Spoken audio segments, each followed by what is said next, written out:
looking to maintain excellence. Welcome back into sports, everyone. It's widely known that Central football is one of the top programs in the Desert Southwest, and coming off of another Imperial Valley League title, a bell game win, and another playoff appearance, the Spartans will rely on senior leadership to keep those high standards.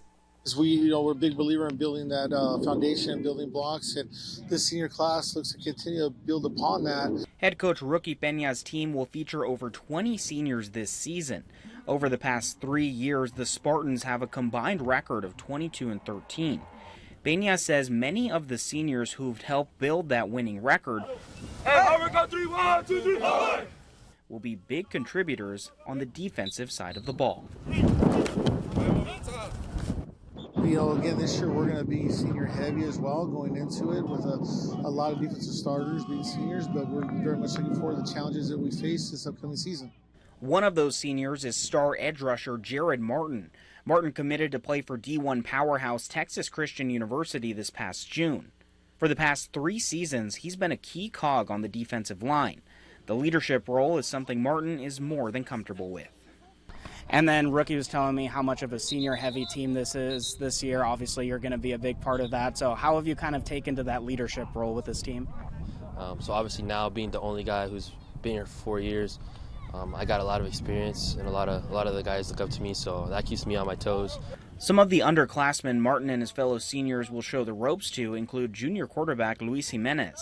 Jimenez took the reins at QB as a sophomore last season. He says simply creating a bond with the team will be a big part of their success. Biggest challenge just inside the team, like we have to come as a team and be competitive inside so we can beat everyone outside. The Spartans will get a tough test to start the year as they'll head on the road to face Harupa Hills out of Fontana, a team that was the runner-up in Division IV AA last season. How much would that win help you guys just kind of set the tone for the whole year if you're able to come out of there with a win?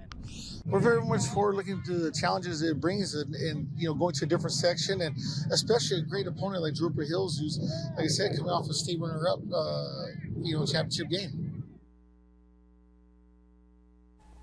Now, after that road opener, Central then goes back on the road to face Palm Desert in Week 2 before opening up their home slate at Cal Jones Field with a Week 3 game against Ramona. And not to get too ahead of things, but this year's bell game, by the way, set for November 1st in Brawley. Tomorrow we continue our prep football previews as we shine the light on the Palo Verde Yellow Jackets. We share how the team is rallying around head coach Wally Grant as the Jackets look to regain their winning ways in our team spotlight, again, coming up tomorrow. Moving on, the House has got a new look over at Arizona Western College as the Matadors will debut a brand new court this school year. Our own Chaz Messman talked to men's hoops head coach Kyle Isaacs about what inspired the new design. So it's been a 2-year process, then moreover than when we changed our color scheme for AWC. We came up with the concept with the mountains and the palm trees and our new logo, and I've been to quite a few gyms in the state of Arizona. I think we have the best looking floor in the whole state. The design of the floor takes inspiration from the landscape here in Yuma. Cal State Fullerton has a mountain with palm trees on their court.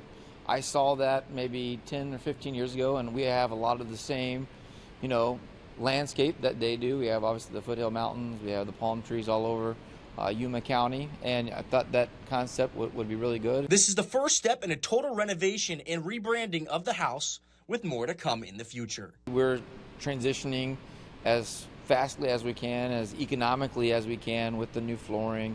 We obviously still have to do the bleachers, we have to do match the red color of the baseline pads. So it's a slow process, but eventually, we'll obviously be able to get there. The first team to show out on the floor will be the Lady Bats volleyball team, who will tip off their season on August 22nd, and we'll have a look ahead to their year tomorrow. For now, though, that's all the time we have for sports.